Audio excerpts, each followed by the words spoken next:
കൃഷ്ണ ഗുരുവായൂരപ്പ ശരണം. ഗുരുവായൂരപ്പൻ്റെ ഉച്ചപൂജ കഴിഞ്ഞു, കളഭാലങ്കാരം കഴിഞ്ഞു, നട തുറന്നു കേട്ടോ.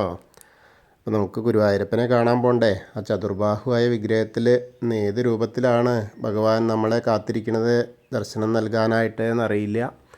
അപ്പോൾ നമുക്ക് പോയി നോക്കാം. ആദ്യം തന്നെ കിഴക്കേ നടയിലുള്ള മഞ്ജുളാലിൻ്റെ അവിടെ വന്ന് മഞ്ജുളാലിനെ ഒന്ന് പ്രദക്ഷിണം ചെയ്ത് നമുക്കിങ്ങനെ വരാം. അങ്ങനെ വന്ന് അത്തിമര ഗണപതിയുടെ അവിടെ വന്ന് അത്തിമര ഗണപതിയെ ഒന്ന് തൊഴുത് നമുക്ക് ആ ഗോപുരവാതിൽ കിടന്ന അകത്തേക്ക് ഇങ്ങനെ വരാം. ഇന്നിപ്പോൾ വാൽമീകി ജയന്തിയാണ്, അതുപോലെ തന്നെ ദാമോദര മാസം തുടങ്ങുകയാണ്.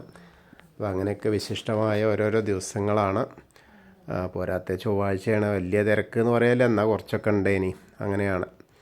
നമുക്ക് പതുക്കെ ഗോപുരവാതിൽ കടന്ന് അകത്തേക്ക് ഇങ്ങനെ വരാം. അങ്ങനെ വരുമ്പോൾ കൊടിമരം കാണാം, അതേപോലെ വലിയ ബലിക്കല്ല് കാണാം. അങ്ങനെ മുകളിലേക്ക് നോക്കിയാൽ കേശവൻ്റെ 2 കൊമ്പുകൾ സ്വർണം പതിച്ചത് കാണാം. പിന്നെ നടുക്കായി മഹാലക്ഷ്മി ദേവീനെയൊക്കെ കണ്ട് ഇങ്ങനെ നമ്മൾ വാതിൽപ്പടി അങ്ങോട്ട് കയറുമ്പോൾ ഇടതേ സൈഡിലുള്ള മേൽപ്പത്തൂരിൻ്റെ പീഠം കാണാം, കടാവിളക്ക് കത്തിയിരിക്കുന്നത് കാണാം. അതേപോലെ വലതേ സൈഡിലേക്ക് ഒന്ന് നോക്കിയിട്ട് നരസിംഹാവതാരത്തെയും ഒന്ന് പ്രാർത്ഥിക്കുക. എന്നിട്ട് ഭഗവാന്റെ ശ്രീലകത്തേക്ക് ഇങ്ങനെ നോക്കുക. ശ്രീലകത്തേക്ക് ഇങ്ങനെ നോക്കുമ്പോൾ വളരെ മനോഹരമായ കാഴ്ച. നിറയെ ദീപങ്ങളല്ലേ, ദീപങ്ങളിങ്ങനെ കാണു. അങ്ങനെ നോക്കുമ്പോൾ ഭഗവാന്റെ 2 കാൽപാദങ്ങൾ കാണാണ്ട്, കാൽവളകൾ കാണാണ്ട്. മുകളിലേക്ക് ഇങ്ങനെ ഒന്ന് ചെറിയൊരു ഉണ്ണിയാട്ടോ, ചെറിയൊരു കുഞ്ഞ കൃഷ്ണനാണ്. എത്ര ചെറുതാച്ചിട്ടാ. ആ ചതുർബാഹുവായ വിഗ്രഹത്തിൽ ഒരുപാട് കുറച്ച് സ്ഥലത്ത് മാത്രം അങ്ങനെയാണ്.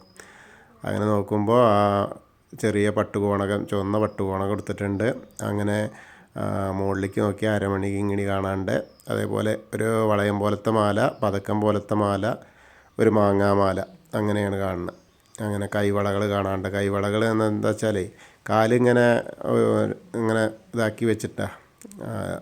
അതേപോലെ കൈവളകൾ കയ്യിൽ 2 ഒരു പൊന്നോടക്കുഴലിങ്ങനെ വേണുഗാനം പൊഴിക്കുകയാണ്. മുരളീധര സ്വരൂപത്തിൽ വേണുഗാനം പൊഴിച്ചിട്ടാണ് ഇന്നത്തെ അലങ്കാരം. വളരെ മനോഹരമായിട്ടുള്ള കാഴ്ച കേട്ടോ. ചെറിയ ഉണ്ണിയാണേ, എത്ര ചെറുതാച്ചിട്ടാണ്, വളരെ ചെറുത്. അങ്ങനെ ആ പീലി തിരുമുടിയൊക്കെ കെട്ടിയിട്ടുണ്ട്. കൈവളകളും തോൾവളകളും കാതിൽ ചെവിപ്പൂക്കൾ വെച്ചിട്ടുണ്ട്, ഗോപീതിലകം വെച്ചിട്ടുണ്ട്. നല്ല രസമായിട്ടുള്ളൊരു കാഴ്ച. അങ്ങനെ പീലി ഇങ്ങനെ 2-3 പീലി ഇങ്ങനെ കളഭം കൊണ്ട് ചാർത്തിയിട്ടുണ്ട്. പിന്നെ മുകളിലിങ്ങനെ തിരുമുടിമാലകൾ 2 ഉണ്ട്, വെളുത്ത പൂവും തുളസിയായിട്ടുള്ളതും തെച്ചിയും തുളസിയായിട്ടുള്ളതും. അതേപോലെ ഉണ്ടമാലകൾ, അതേപോലെ തന്നെ വലിയ തെച്ചി, തുളസി, വെളുത്ത പൂവ്, അങ്ങനെ. പിന്നെ നോക്കുമ്പോൾ മുകളിൽ വിധാനമായിട്ട് 3-4 തുളസി മാലകൾ ചാർത്തിയിട്ടുണ്ട്. അതാണ് കാഴ്ച. അപ്പോൾ നല്ലൊരു കാഴ്ചയാണ്. ചെറിയൊരു ഉണ്ണിയാവും, നമുക്ക് വാരി എടുക്കാൻ തോന്നും. നല്ല പുഞ്ചിരിച്ച മുഖത്തോട് കൂടിയിട്ട് ഇങ്ങനെ ആ വേണുഗാനം പൊഴിക്കുക, ആ നാദത്തിൽ ഇങ്ങനെ അലിഞ്ഞു ചേരാൻ തോന്നും. അത്രയ്ക്ക് മനോഹരമായ കാഴ്ച. അപ്പോൾ നമ്മൾ ചെന്നിട്ട് ആ ഗുരുവായൂരപ്പൻ്റെ ശ്രീലകത്ത് നോക്കിയിട്ട് ആ സോപാനപ്പടിയിൽ നിന്നിങ്ങനെ തൊഴുക കേട്ടോ. എല്ലാവരും പ്രാർത്ഥിച്ചോളൂ, നന്നായിട്ട് പ്രാർത്ഥിക്കുക. ആ ഗുരുവായൂരപ്പൻ്റെ മനസ്സുകൊണ്ട് ഗുരുവായൂരപ്പൻ്റെ അടുത്തേക്ക് ഇങ്ങോട്ട് എത്തുക. എന്നിട്ട് ഇങ്ങനെ പ്രാർത്ഥിക്കുക തന്നെ. അപ്പോൾ നമ്മളെ എല്ലാ കാര്യങ്ങളും ആ ഗുരുവായൂരപ്പൻ നടത്തിത്തരും കണ്ണ്. അങ്ങനെ നമ്മൾ അവിടുന്ന് തൊഴുത് ഇറങ്ങിയിട്ട് അഗ്നികോണിൽക്കം നോക്കി തൊഴുക, ആ തിടപ്പള്ളി നോക്കി തൊഴുക. അതേപോലെ ആലിലെ കണ്ണനെയും കണ്ട് തൊഴുത്, സപ്തമാതാക്കളെയൊക്കെ കണ്ട് തൊഴുത് നമ്മൾ നേരെ ഇങ്ങനെ വരണം ഗണേശൻ്റെ അടുത്തേക്ക്. ഗണേശൻ്റെ അടുത്ത് വരുമ്പോൾ അവിടെയൊക്കെ വലിയ സുഖമായിട്ട് തൊഴാം, വലിയ തിരക്കൊന്നുമില്ല. അങ്ങനെ അവിടെ ഗണേശനെ നോക്കുമ്പോൾ എന്താ വെച്ചാൽ കിരീടമൊക്കെ വെച്ചിട്ടുണ്ട്, മുഖത്തൊക്കെ നന്നായിട്ട് ആ കളഭം കൊണ്ട് ചാർത്തിയിട്ടുണ്ട്, ചന്ദനം കൊണ്ട്. നല്ല വലിയ മാലകൾ ചാർത്തിയിട്ടുണ്ട്, സ്വർണത്തിൻ്റെ മാല വെച്ചിട്ടുണ്ട്, പൊട്ട് ഗോപീതിലകം വെച്ചിട്ടുണ്ട്, കിരീടം വെച്ചിട്ടുണ്ട്, പിന്നെ ധാരാളം മാലകളുണ്ട്. അപ്പോൾ ഗണേശനെ പ്രാർത്ഥിക്കുക കേട്ടോ. എല്ലാവരും പ്രാർത്ഥിച്ചോളൂ. ഏകദന്തം മഹാകായം തപ്തകാഞ്ചന സന്നിഭം ലംബോദരം വിശാലാക്ഷം വന്ദേഹം ഗണനായകം. അത് കഴിഞ്ഞ് സരസ്വതി അറയിലേക്ക് നോക്കുക. അപ്പോൾ പുതിയ സരസ്വതി ദേവിയുടെ ഫോട്ടോ കാണാം. സരസ്വതി ദേവിനെ പ്രാർത്ഥിക്കാം. സരസ്വതി നമസ്തുഭ്യം വരദേ കാമരൂപിണി വിദ്യാരംഭം കരിഷ്യാമി സിദ്ധിർഭവതു മേ സദാ. അങ്ങനെ സരസ്വതി ദേവീനെയും കണ്ട് പ്രാർത്ഥിച്ച് നമ്മൾ അവിടെ നിന്ന് ഇങ്ങനെ വരുമ്പോൾ കോർണറിലെത്തിയാൽ ചെറിയ ഗണേശനെ കാണാം. പിന്നെ മത്സ്യം, കൂർമ്മം, വരാഹം, നരസിംഹം വരെയുള്ള രൂപങ്ങളൊക്കെ കാണാം. പിന്നെ മേൽശാന്തി അവിടുന്ന് അർച്ചന പ്രസാദമൊക്കെ വാങ്ങാം. അത് കഴിഞ്ഞ് വാമന രൂപവും ഗജേന്ദ്രമോക്ഷത്തിൻ്റെ രൂപമൊക്കെ കാണാം. പിന്നെ ഗരുഡൻ്റെ പുറത്തിരിക്കുന്ന വിഷ്ണുവിനെയും കണ്ട് തൊഴുത് നമ്മൾ ആനന്ദശായിയായ അനന്തപത്മനാഭനെ കാണാനായിട്ട് ഇങ്ങനെ വരുമ്പോൾ അവിടെയും ധാരാളം മാലകളുണ്ട്. നിറയെ തുളസി മാലകളാണ് ധാരാളം. പിന്നെ താമര ഉണ്ട്, ചെണ്ടുമല്ലിയൊക്കെ ആയിട്ട് ഇങ്ങനെ ഉണ്ട്. അപ്പോൾ അവിടെയും പ്രാർത്ഥിച്ച് ആ കാൽക്കൽ വന്ന് പ്രാർത്ഥിച്ച് ശ്രീകോവിലിൻ്റെ പുറകുവശത്ത് വന്ന് സാഷ്ടാംഗം നമസ്കരിക്കുക. നമസ്കാരമൊക്കെ കഴിഞ്ഞ് നമ്മൾ നേരെ ബാക്കിയുള്ള ദശാവതാര വിഗ്രഹങ്ങളൊക്കെ കണ്ടു തൊഴാം. അങ്ങനെ കണ്ണൻ്റെ അടുത്ത് വരുമ്പോൾ 2-3 തുളസി മാലകൾ ചാർത്തിയിട്ടുണ്ട്. അതേപോലെ ആ മുരുകൻ്റെ അടുത്ത് വരുമ്പോൾ നിറയെ ഭസ്മമുണ്ട്, അതേപോലെ വെളുത്ത മാലയും ചാർത്തിയിട്ടുണ്ട്. പിന്നെ അങ്ങനെ തിരിഞ്ഞ ഹനുമാൻ സ്വാമിയുടെ അടുത്തേക്ക് നോക്കിയാൽ 1-2 കൂവളമാല ഉണ്ട്, അതേപോലെ കുങ്കുമം ധാരാളമുണ്ട്. അപ്പോൾ ഹനുമാൻ സ്വാമിയെ പ്രാർത്ഥിക്കുക കേട്ടോ, എല്ലാവരും കൂടി പ്രാർത്ഥിച്ചോളൂ.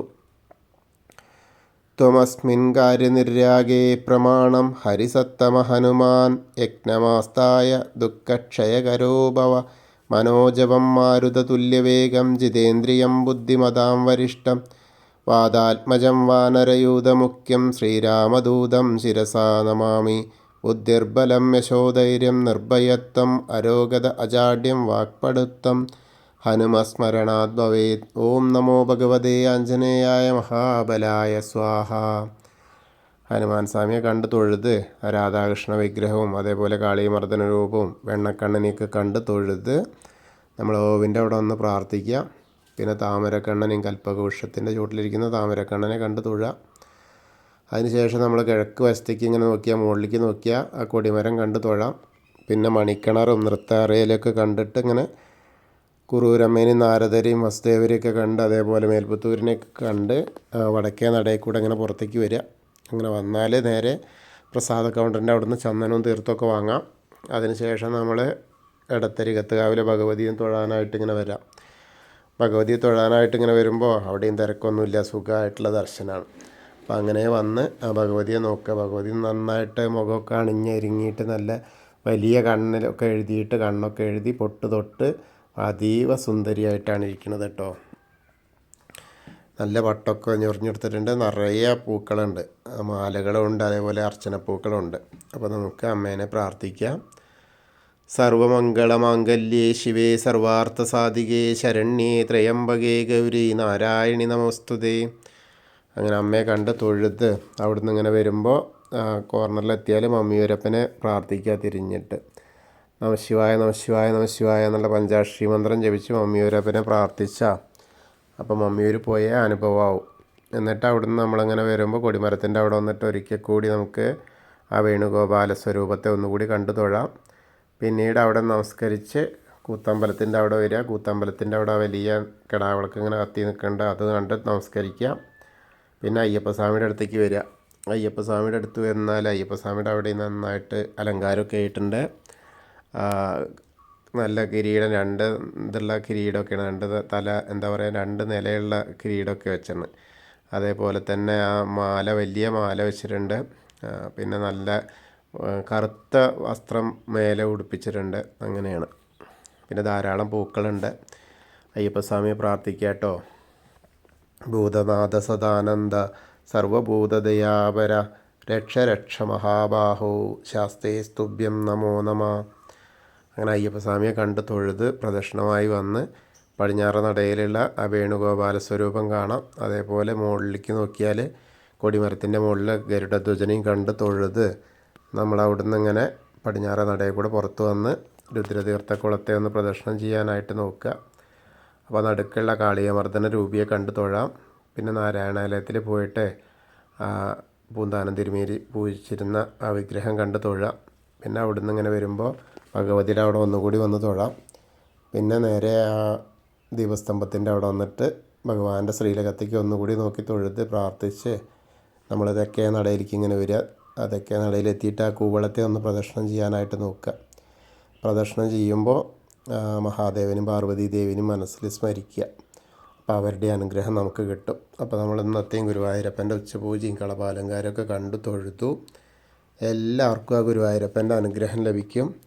കൃഷ്ണായ വാസുദേവായ ഹരയേ പരമാത്മനെ പ്രണതക്ലേശനാശായ ഗോവിന്ദായ നമോ നമഃ.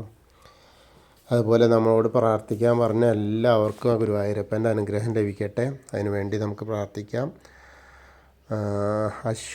അശ്വതി അവർക്ക് നല്ല ബുദ്ധിയൊക്കെ കൊടുത്ത് നല്ല നടപ്പ് നടക്കാൻ വേണ്ടിയിട്ടാണ് അവരുടെ അമ്മ പറഞ്ഞിരിക്കുന്നത്. അതേപോലെ ജയമോഹൻ്റെ മോൾക്ക് ജോലി കിട്ടാൻ വേണ്ടിയിട്ടാണ്. പിന്നെ ആതിര, അനീഴം അവർക്ക് കല്യാണം നടക്കാൻ വേണ്ടിയിട്ട്. പിന്നെ സംഗീതയ്ക്ക് സന്താന സൗഭാഗ്യം ലഭിക്കാൻ വേണ്ടിയിട്ടാണ്. പിന്നെ അതുപോലെ സുബ്രഹ്മണ്യൻ്റെ കാര്യം, അതേപോലെ എല്ലാവരുടെയും കാര്യങ്ങളൊക്കെ ഭഗവാൻ നടത്തി കൊടുക്കട്ടെ. നമുക്കതിന് വേണ്ടിയിട്ട് എല്ലാവർക്കും കൂടി പ്രാർത്ഥിക്കാം. ഹരേ കൃഷ്ണ. ഗുരുവായൂരപ്പ ശരണം.